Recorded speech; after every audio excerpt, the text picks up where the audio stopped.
Okey, seperti yang kita sedia maklum, rokok membahayakan kesihatan dan kalau boleh dilihat di packaging ataupun pembungkusan rokok itu sendiri menunjukkan kesan-kesan dan juga bahaya-bahaya rokok kepada perokok-perokok ini. Namun, masih lagi masalah tentang tabiat merokok ini berlaku dalam kalangan masyarakat.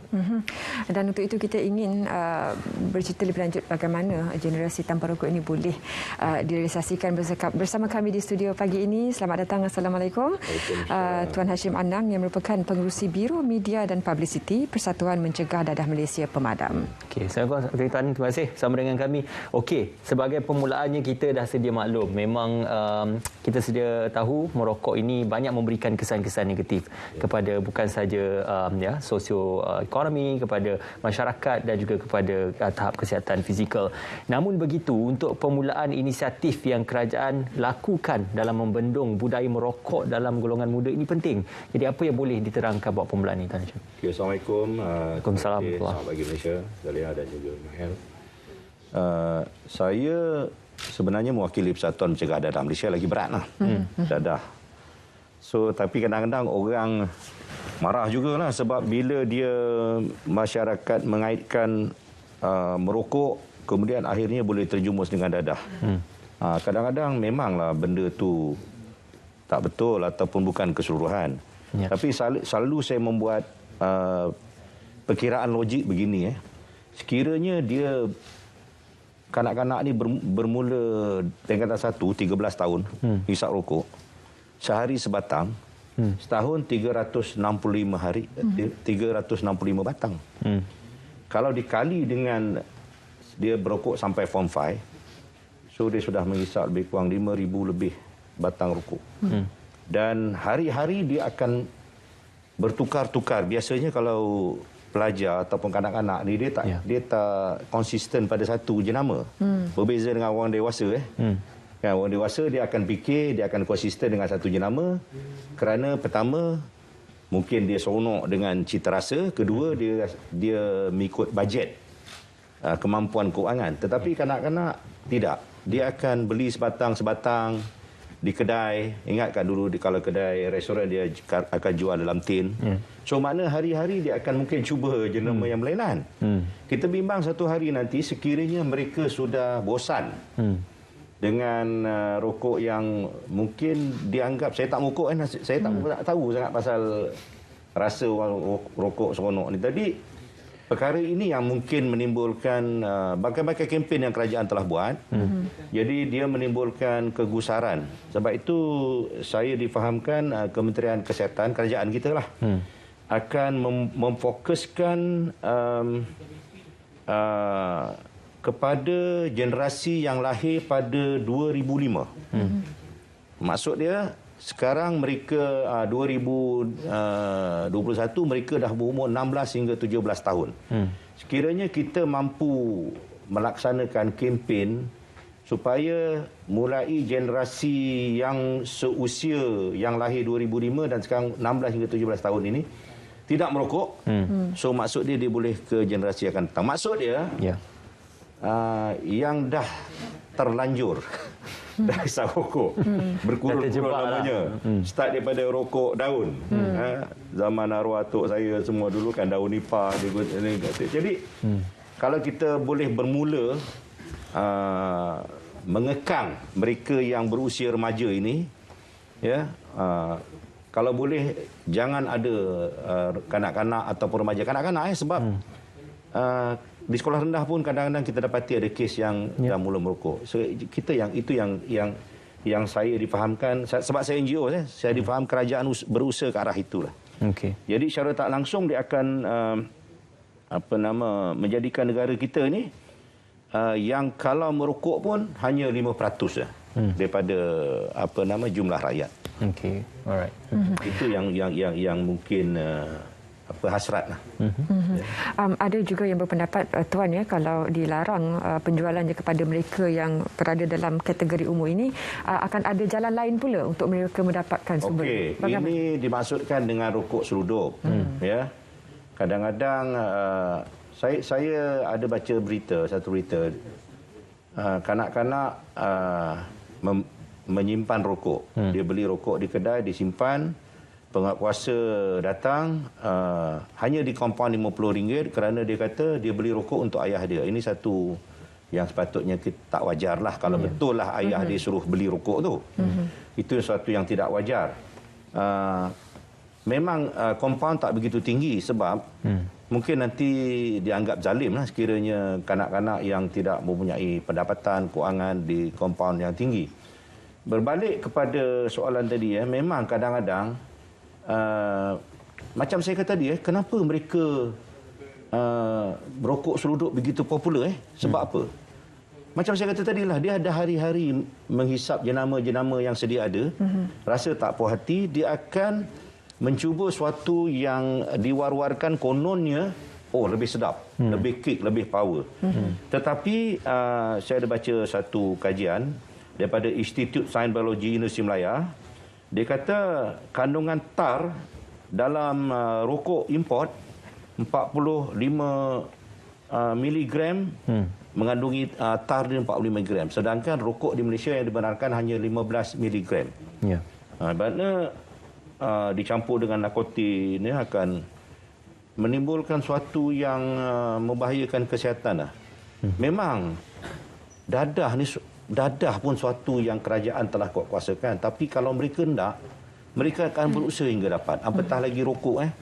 Walaupun kita pun faham pihak Majlis Agama Islam telah pun mengeluarkan fatwa, tapi perkara ini masih berlarutan. Sebab itu pendekatan baru yang saya kata tadi lah, kita target kepada generasi muda ni supaya jangan mula dengan rokok. Okey. Tuan Hashim, kalau sebelum ni kita tahu isu tentang kenaikan harga rokok, kerajaan menaikkan harga rokok itu menimbulkan banyak persoalan dan juga banyak perdebatan. Dia mengatakan naiklah macam mana pun tapi tetap juga tidak akan mengurangkan bilangan perokok ni. Malah seperti disebut ada alternatif lain untuk mendapatkan rokok seluduk dan sebagainya. Jadi apa pandangan Tuan Hashim berkenaan tentang perlu ada satu instrumen untuk memastikan agar kita mengurangkan itu bukan hanya dengan meletakkan nilai pada harga rokok. Sebab tu akta yang kerajaan akan perkenalkan yang akan diperketatkan lagi, saya difahamkan vape, rokok elektronik juga termasuk yang akan untuk dikawal dengan lebih ketat. Sebab sekarang ni mereka macam dah tak kisah. Sekarang ni difahamkan RM17.50 untuk 20 batang rokok. Satu jenama yang terkenal. So kurang daripada RM1 lah. Kan, bagi mereka murah. Kalau dalam keadaan ekonomi yang dulu, yang waktu zaman saya remaja, memang besar RM17.50 tu. Tapi sekarang bagi mereka RM17.50 tu satu yang mungkin mereka mampu lah. Lepas tu kita seolah-olah sebahagian daripada masyarakat kita tidak menganggap vape itu suatu yang menyalahi. Mana biasa je. Masuk simpan dalam poket, simpan dalam beg. Biasa. Kalau dulu, kalau kanak-kanak ni, budak-budak ni, budak sekolah, dia nak menyimpan rokok, beg akan bau. Tembakau tu kuat tau. Tembakau kuat. Tapi dengan vape ni saya tengok macam suatu yang telah dihalalkan. Telah dihalalkan. Inverted comma macam dah tak kisah satu, dah jadi macam satu budaya cara hidup ataupun satu culture lah, budaya. Kedai vape pun dah banyak. Ya, dulu adalah kita mereka tak buka kedai kerana arahan daripada pihak kerajaan, pihak PBT, pihak berkuasa tempatan tak boleh renew license. Ya, tapi mereka boleh buat cara lain. Tapi maksud dia harga naik macam mana sekalipun mereka ada alternatif. Jadi sekarang soal dia bukan soal harga atau kenaikan ke apa. So kita kena kempen kesedaran. Pertama, tolonglah ayah lah, khususnya ayah. Janganlah sesekali nak suruh anak pergi beli rokok. Bodoh sangatlah. Bodoh sangatlah. Kalau tak sangat, pergilah beli sendiri kan. Jadi kalau tidak, anak kata, ayah saya pun, ayah suruh saya pergi beli. So, kalau dapatlah, please, perkara ni. Bagaimana pula dari segi pemantauan, sebab kalau di peringkat sekolah sebanyak mana sangatlah yang boleh dipantau. Banyak tempat-tempat serokan yang mereka ada. Pandangan Tuan sebagai sebahagian daripada ahli pemadam. Saya juga pengurusi PIBG, Sekolah Menengah Syed 19 Shah Alam. Saya ada 2,700 student. Antara sekolah yang ramai student di Shah Alam. So kita kena tahu kuasa-kuasa pihak sekolah. So mereka hanya boleh mengambil tindakan sekiranya pelajar tadi mengisap rokok di kawasan sekolah. Sekiranya pelajar tadi mengisap rokok di luar, di pagar sekolah, so tidak ada apa-apa tindakan boleh diambil.